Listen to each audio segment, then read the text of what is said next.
Hello, let's read out the question. So question says a body is cooling according to Newton's law of cooling. The temperature of body falls from 50 to 40 degrees Celsius in 10 minutes. The time in which its temperature falls from 40 degrees Celsius to 30 degrees Celsius is. So यहाँ पर हमसे बोला जा रहा है कि एक body Newton's law of cooling के थ्रू क्या हो रही है, कूल डाउन हो रही है. सो इनिशियली ये 50 टू 40 डिग्री सेल्सियस तक कूल डाउन होती है in the time, let's say t1 is equals to 10 minutes. So basically ये del t1 मानेंगे. So हम बताना है कि यदि अब बॉडी 40 डिग्री सेल्सियस से 30 डिग्री सेल्सियस में कूल डाउन हो, so उसके लिए रिक्वायर्ड टाइम del t2 क्या होगा. तो चलिए स्टार्ट करते हैं सोल्यूशन से. But before of it, sir, let's talk about the key concept which we are going to use here for this question. So the question itself says that to use the Newton's law of cooling. So इसका formula हो जाता है del T by del T. This will be equals to K times of into the bracket the average temperature minus T naught. यहाँ पर del T change in temperature, delta T change in time, K thermal conductivity constant, T average temperature है, T naught surrounding temperature है. तो चलिए इन सभी का use करते हुए देखते हैं फिर हम सोल्यूशन से. तो सबसे पहले तो हम फर्स्ट केस को कंसीडर करेंगे. So we will go throughout the first case जिसमें टेम्परेचर फॉल बैक हो रहा है from 50 to 40 in time 10 minutes. So इसके लिए यदि हम न्यूटन्स लॉ ऑफ कूलिंग का यूज करें del T by del T is equals to K times of, देखिए एवरेज टेम्परेचर को हम किस तरीके से लिख सकते हैं, T1 plus T2 by 2 minus में T नॉट, जहाँ पर T1 T2 ये हो जाएंगे जहाँ से जहाँ तक वो फॉल बैक हो रहा है, कूल डाउन हो रहा है.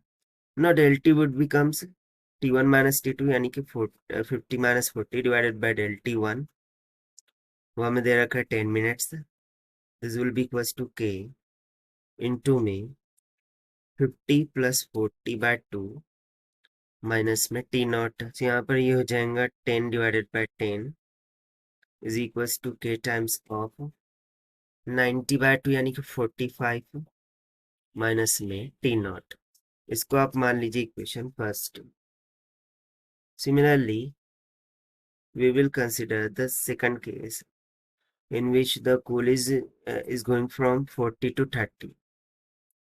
40 से 30 तक के कूलिंग हो रहा है और इस वक्त जो टाइम है del T2 जो कि हमें फाइंड करना है.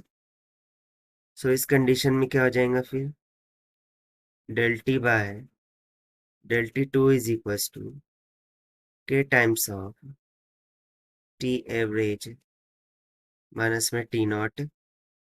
सी हो जाएगा 40 माइनस 30 बाय del T2.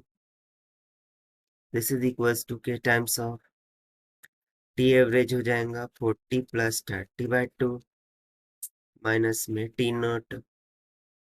सी हो जाएगा 10 by del T2 is equals to K times of 70 by 2 यानी कि 35 माइनस में T नॉट.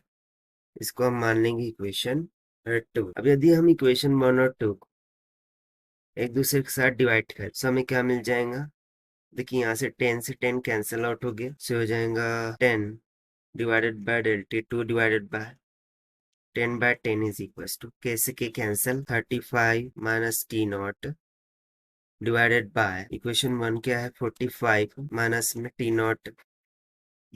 तो देखिए ये 10 से 10 कैंसिल हो गया. तो ये 10 न्यूमरेटर में चला जाएगा और डिविडेंड में del T2 आ जाएगा. It will be equals to 35 minus में T not divided by 45 minus T not. अब यहाँ पर ये जो T नॉट है ये बेसिकली सराउंडिंग टेम्परेचर है and it is going to be constant forever. ये कांस्टेंट ही रहने वाला है. So basically we can not conduct that the result. So इसके लिए हमें क्या करना होगा, del T2 का एक्सप्रेशन फाइंड आउट करना होगा कि वो एग्जैक्टली क्या हो सकता है. सो यदि मैं T नॉट को मान लूँ 20 के इक्वल है, ठीक है. So at surrounding temperature T not equals to 20।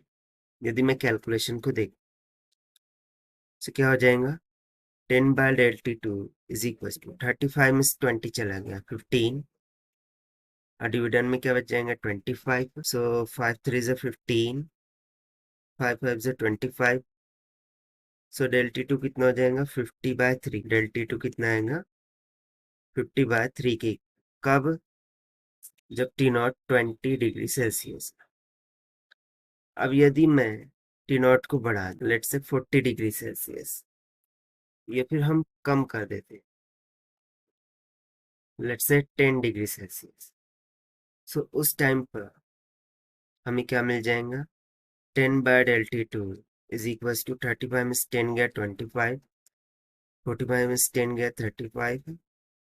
So 5 5 is 25, 5 7 is 35।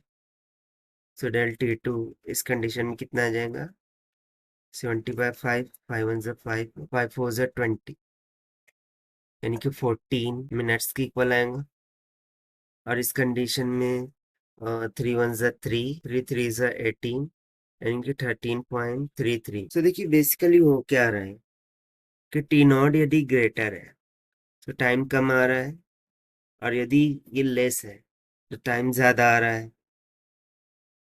ठीक है, so it depends on this surrounding temperature, but from this how we can conclude, from this calculation we comes to know that कि surrounding temperature पर ये depend कर रहा है, but definitely it will be more than to 10 minutes. So we would say that कि delta T2 will be greater than to 10 minutes, and therefore this is going to be the required answer to this question. So as per the given option C, that means more than to 10 minutes is going to be correct. So this is the required solution. I hope you understand well. Best of luck. Thank you.